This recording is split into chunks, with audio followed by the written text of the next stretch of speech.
Good morning on Monday, October 3rd. It's time for the 359 podcast on CNET, episode 116 with Alfred Ng and Roger Cheng. Good morning. Morning. Happy Monday. Good morning. Happy Mean Girls Day. That's right. It's October 3rd. I don't know how to celebrate that. Do we celebrate that? What? You just watch Mean Girls. It's October 3rd, guys. Okay. I've never actually watched that movie. I don't know what that makes me. It's a 2000s classic. It's actually better than you would think. Really? All right. It's Tina Fey, so it's funny. That's true. It's our Casablanca. Alfred. Wow, man.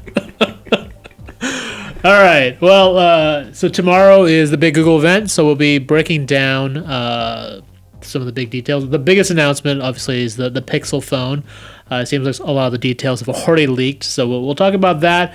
And Facebook had a busy morning talking about. We'll talk about Messenger Lite, stripped down messenger app for the emerging markets, as well as Marketplace, which is its take on Craigslist. So, yeah. If you have any questions, as always, leave them in the comment section. Brian will pick out the best and, try our best to answer them. All right. Let's get this podcast recorded. We'll be back in 4 minutes to answer your comments and questions. Thanks for joining us. And here we go in 3, 2. Welcome to 359, where we talk about the top tech news of the day, only the crap we want to throw in. I'm Roger Cheng. I'm Alfred Ng. Tomorrow is Google's big event, but looks like the details of the Pixel phone are already out. An errant posting from Carphone Warehouse revealed a number of key features, from super fast processor, fingerprint sensor, better cameras, all the details you really want. Alfred, is this enough to get you excited? I'm already excited for it. I think it's the comeback of the Nexus phone. Well, now it's called Pixel. But I think the super fast processor really is a big leg up on it. I'm not a fan of some of the purported leaks where it might not have a micro SD slot, which it never did. But I know that that's a big feature that a lot of Android users look for. Sure. Yeah, look, for me. I am kind of curious to see how this phone does. How Google's going to present this as a break from Nexus. Nexus. While popular with the hardcore Android crowd, it's never been that kind of mass market phone. It's not as popular, anywhere near as popular as the iPhone or Samsung's Galaxy S franchise. So I want to see how Google kind of presents Pixel as this phone that everybody wants to buy, not just the nerds. I think this processor will help them do that, but the way to get mass audience for it is usually a camera. Yep. And the leak didn't really tell me that much about what the camera functions will be like. And I think that's what they will need to jump onto that stage. Yeah, I would imagine they're going to spend a good amount of time with the camera technology. They did last year with the 6P. I'm hoping I assume they're going to spend as much time, if not more, talking about the Pixel phone.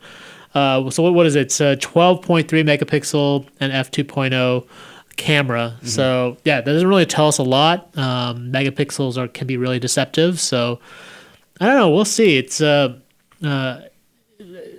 least spec wise, it seems like it's a really interesting phone. Mm-hmm. So I will say I am happy that it's finally moving the industry standard and getting rid of the 16 gigabyte minimum on devices. I agree. 16 gigabytes is not enough. And I'm glad that they're moving along to that. I think that'll help them get a wider audience as well. Oh yeah, just the sheer amount of high resolution photos and videos you're capturing, 16 gigs is just, it's definitely not sufficient.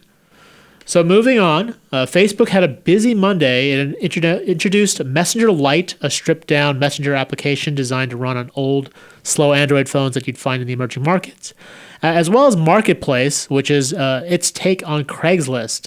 Are you excited? Are you going to be using Marketplace? I use Craigslist almost every day. I usually just go on the free tab to see if there's anything I can pick up. Got it. So I am excited for Facebook Marketplace. Hopefully they have a free tab there also. Yep. But for me, it's more so about accountability. With Craigslist, somebody could set up a dummy email and then scam you, and then there's nothing left there. Not saying that you can't do that with Facebook, but at least it's a little bit more accountable there. Yeah. So I'm looking forward to that feature. Yeah, I've never been a huge Craigslist fan, but the fact that they're going to be pushing this, they're going to be putting it prominently in the Facebook app. I think it's got prime real estate. I'm sure folks at Craigslist are going to be a little bit worried about that. And then just lastly, on Messenger Lite, this is an IM application for the emerging markets. It's interesting to me because Facebook already owns WhatsApp, which is already popular in those markets. So it seems like the two might cannibalize each other, or I think they're more so just trying to capitalize on Facebook audiences that aren't already on WhatsApp. yeah. I might even jump onto Messenger Lite on my own just because I don't need all these like crazy features on Facebook Messenger that they have with all these stickers and GIFs Right. that they And use. I kind of just want to talk to my friends. It's super light. It only takes about 10 megabytes, so very, very stripped down. So want to know more about these stories as well as our Google preview, check us out on CNET. I'm Roger Chang. I'm Alfred Ng. Thanks for listening. So just as a reminder, tomorrow's Google event is at... It is at 9 a.m. Pacific, noon Eastern, Yep. and it is based in San Francisco. Yes. We have folks on the ground there, but we'll also be talking about the Google event after the fact. We'll probably do our show a little bit later tomorrow. Yep. But yeah, we're expecting the Pixel phones, two of them, Pixel and Pixel XL, which is we believe to be a slightly larger phone, probably a little bit more battery life, but not a lot of other huge differences. Maybe a tablet, maybe a Pixel tablet, new Chromecast possibly, just to keep up with sort of the new generation of streaming devices. Maybe a new router, updates on Google Home. I think we're going to get some pricing and availability information. And well, we'll see. I don't know what other surprises Google has, but it promises to be a pretty busy show. So yeah, join us here on YouTube sometime later after the Google event tomorrow, and we'll be reeling and reacting the same as you. So join us here. So on that note, let's spin into price points. Yeah. So those Nexus phones have traditionally been pretty affordable, right? $300, $400. About $250 for the 16 gig. Was it $250? Was that the starting price, or was that like the discounted price? No, that's how much I paid for it in full. Was that like brand new though? Like did it just come out? It wasn't like right after it came out. I waited like a year after. That's why. I think originally it was closer to 300. I mean, either way, it's still a very pretty good affordable deal. phone. What we're hearing from this phone is it's not like a Nexus device. It's not a low end or an affordable phone. It's a super phone. It's supposed to compare with the iPhone, which starts at $650, and the Galaxy S7, which is around the same price. So the XL or the Pixel XL, I imagine, will be closer to $750, $800. Not the typical Nexus phone. I'm just wondering if that's going to get people. Yeah, I think it depends on how they decide to roll it out, because they've traditionally just sold it through the Google Play Store on its own, and you can buy it in full. I don't think anyone's going to do that if that's the case. It doesn't have that kind of No, marketing I would power. suspect that Google would strike carrier partnerships deals, which that's not the hardcore Android fans are not going to be. They're not going to be happy with that just because of the sheer amount of bloatware that sometimes shows up on these carrier phones, but yeah, the only way to get distribution, especially in markets like the U.S., is to have the carrier sell them. Vast majority of people still buy their phones through carriers at carrier stores. I mean, it's not like it's unprecedented. I mean, Android's first phone it came out through T-Mobile. Yes, G1, the G1. Yeah. So, yeah. I mean, the first, although to be fair, the first Nexus phone, the Nexus One, was sold directly through Google, and was kind of a disaster because customer service wise, they couldn't handle the amount of complaints or returns that they were getting with that phone. What about let's talk size, storage. I think there's we a started at 32 gig gigs. model and then a 128 gigabyte model. Skipped over the 64 gig, just like Apple. All or nothing. Yeah. What about other features like removable batteries? And we're getting questions about in the I chat. don't think it's gonna have that. Well, that's not going to happen. I mean, I think we're looking at the rumors point to a metallic body. I think the upper half of it is plastic or glass. I would imagine it's going to be closed off, just like sort of the other kind of super phones that are out there. That's also just the Nexus 5 also didn't have a removable battery or micro SD slots. Right. So this won't have micro SD either. I doubt it. That's what I've seen from the leaks. Sorry, Sergio. Yep. I'm definitely interested in this phone personally, just as a long-time iPhone user becoming disheartened by the way the device has gone as of late. Yeah. I would be interested to find out if there's going to be a headphone jack on that as an audiophile myself, working in the production realm. So here's fingers crossed, everybody out there.